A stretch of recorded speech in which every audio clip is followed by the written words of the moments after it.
تو انسان کے پیدائش کی وجہ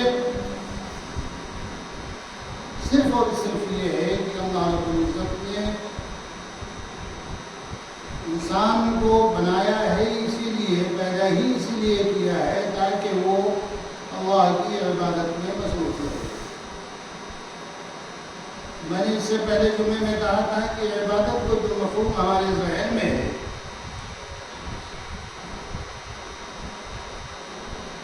اس کو تھوڑا سا صاف کر لینا چاہیے۔ ہم یہ سمجھتے ہیں کہ عبادت نام ہے اس چیز کا کہ گھر چھوڑ دو، بیوی بچوں کو چھوڑ دو اور صرف تسبیح دے دو اور اللہ اللہ کا ذکر کرو، مسجد میں پڑھے ہو، دنیا سے کوئی مدد نہیں۔ ہرگز ہماری شریعت میں جناب محمد رسول اللہ صلی اللہ علیہ وسلم کے سبق میں اور اللہ کے فرمان میں یہ قطعی منشا نہیں ہے کہ اور سارا کام آپ چھوڑ دو اور صرف اللہ اللہ کرتے ہو۔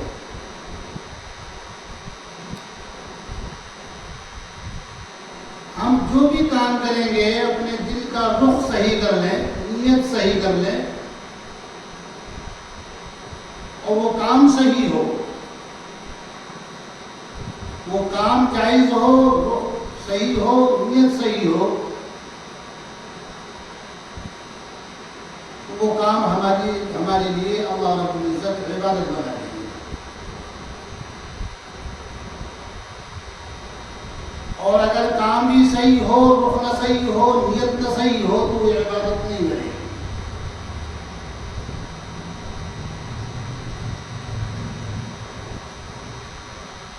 ہم اگر سوئیں نبی کے طریقے پر تو ہمارا سونا عبادت، ہم اگر جاگیں نبی کے طریقے پر تو ہمارا جاگنا عبادت، ہم اگر گفتگو کریں جناب رسول اللہ صلی اللہ علیہ وسلم کے طریقے پر تو ہماری گفتگو عبادت۔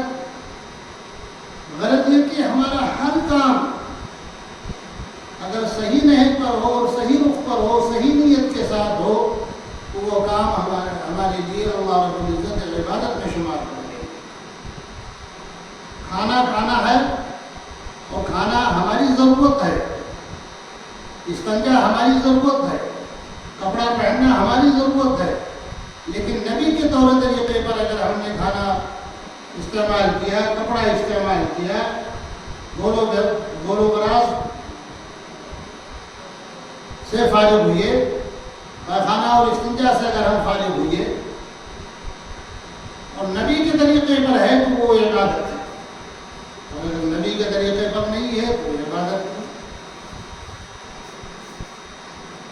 تو یہ عبادتیں جتنی بھی عبادتیں ہیں ان کے لیے علم کی ضرورت ہے۔ بغیر علم کی عبادت ممکن نہیں۔ نماز اہم ترین فریضہ ہے اللہ کی عبادتوں میں سب سے اہم عبادت ہے اور تمام فرضوں میں اہم فرض ہے۔ اگر علم نہیں ہے تو نماز ادا نہیں کر سکتے۔ روزہ اللہ کا فرض، اللہ نے فرض کیا ہے، روزہ فرض ہے، روزے کے مسائل سے واقفیت نہیں ہے اسے،